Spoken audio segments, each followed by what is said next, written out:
Boas-vindas a esta nossa análise. Hoje a gente vai mergulhar de cabeça nas verdadeiras profundezas da filosofia moral. Esquece aquela ideia de que moralidade é apenas uma listinha de regras chatas que a gente tem que seguir. Na verdade, nós vamos desvendar uma estrutura dinâmica, um verdadeiro edifício de 3 andares que molda a essência de como nós vivemos e interagimos. É um conceito muito mais profundo e fascinante do que parece à primeira vista. Bom, para começar, vamos direto a um equívoco super comum. Será que a moralidade é realmente só um conjunto restritivo de regras feitas para estragar a festa de todo mundo?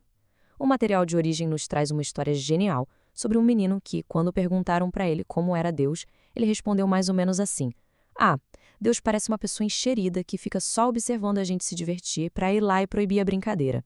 Essa é aquela visão bem infantil de um desmancha-prazeres cósmico. Mas a verdade é que a moralidade é algo infinitamente maior do que isso. A fonte esclarece de um jeito brilhante que os mandamentos, as grandes regras, são basicamente os limites extremos do nosso comportamento. Eles funcionam como uma linha de base absoluta. Pense, por exemplo, no não matarás. Dar um soco ou xingar alguém é péssimo, mas não cruza necessariamente esse limite extremo, sem volta. O mandamento está lá para estabelecer a fronteira final, evitando que alguém se torne um inimigo definitivo da comunidade. É exatamente como a lei na nossa sociedade. A gente pode discordar, debater, mas se alguém cruza a linha final da lei, deixa de ser um membro da sociedade e passa a ser um inimigo dela. Então, aqui está o caminho que vamos percorrer hoje para entender esse edifício moral camada por camada. Primeiro, muito além das regras. Depois, a metáfora dos navios. Seguida por o leme da virtude, vocação como virtude e fechamos com o destino da frota. Vamos lá? Ponto 1. Muito além das regras. Vamos ver como isso estabelece a nossa fundação. A primeiríssima camada da moralidade é simplesmente a nossa dimensão pública e compartilhada. O foco básico aqui é não causarmos danos uns aos outros. Essa é a base de absolutamente tudo. Afinal, as normas precisam funcionar para todo mundo de forma bilateral. Se existe a regra de que nós não devemos eliminar o próximo também não pode fazer isso com a gente. É literalmente o piso térreo das relações humanas, garantindo que a humanidade não se destrua mutuamente logo de saída. Ponto 2. A metáfora dos navios. E aqui as coisas ficam muito interessantes.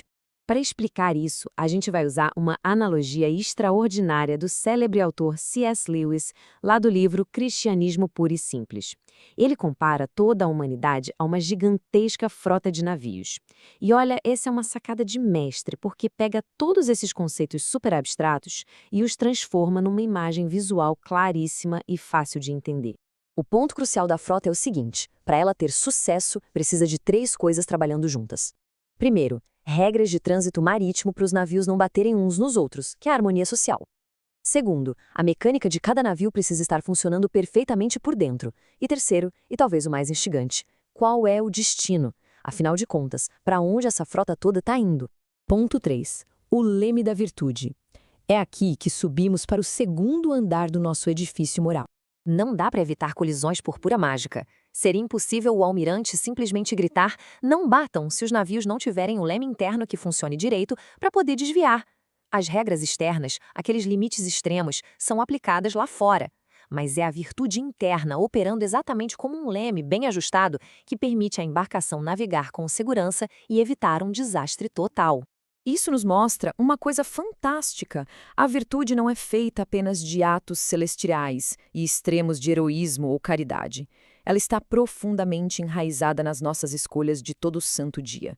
Virtude é como nós tratamos as nossas famílias, como lidamos com as nossas próprias emoções e tendências e como encaramos o nosso trabalho. É ter essa base interna sólida que nos impede de quebrar as regras públicas lá fora. Ponto 4. Vocação como virtude. Vamos ver como o nosso trabalho se encaixa nisso tudo. É fascinante contrastar um trabalho totalmente passivo com um trabalho criativo e autônomo.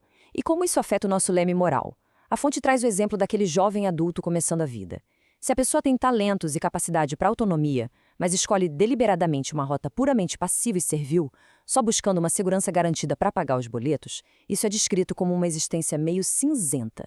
Na verdade, é visto como uma falha dessa virtude interna, porque é usar os próprios talentos para muito menos do que eles foram projetados. O material destaca com força que aprender a gerir um negócio ou dominar um ofício autônomo exige a construção de uma rede complexa de virtudes. O verdadeiro empreendedor não está só tentando tirar vantagem, ele está criando soluções, gerando bens e resolvendo problemas reais. E convenhamos, encontrar soluções autônomas no mundo real exige um nível muito maior de criatividade e caráter do que apenas bater o ponto e obedecer cegamente a ordens o dia inteiro.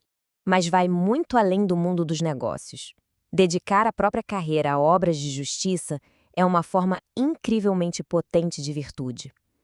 Estamos falando de arriscar a vida, ter disciplina rigorosa e enfrentar perigos reais. O texto até brinca de forma curiosa. Se alguém adora sentir medo assistindo a filmes de terror, deveria trabalhar uns 2 anos na polícia. O mundo real tem perigos verdadeiros. E escolher o serviço militar, o trabalho policial ou o corpo de bombeiros significa arriscar a vida para proteger a sociedade.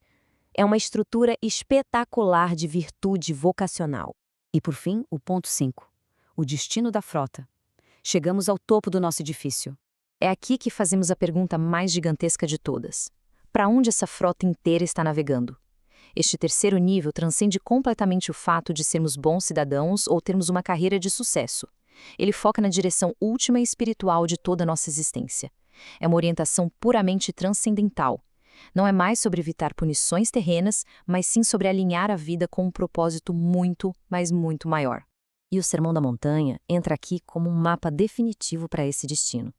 A fonte nos mostra que esta passagem detalha o que realmente significa se alinhar a esse propósito transcendental.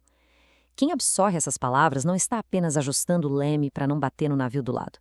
Essa pessoa está ancorando toda a sua existência, construindo a sua casa sobre uma rocha inabalável. Observando de forma neutra, tanto a perspectiva católica quanto a evangélica abordadas no material, esse destino supremo está invariavelmente ligado a 3 pilares centrais: oração, jejum e esmola. E a grande beleza desse terceiro andar moral é que ninguém precisa viver trancado num mosteiro para acessá-lo. O sentido de toda uma vida pode girar em torno desses 3 pilares. Não importa se a pessoa é um monge dedicado, um príncipe poderoso ou um trabalhador de fábrica operando sua máquina. É algo universal. Para encerrar nossa exploração de hoje, fica aqui esta reflexão provocadora.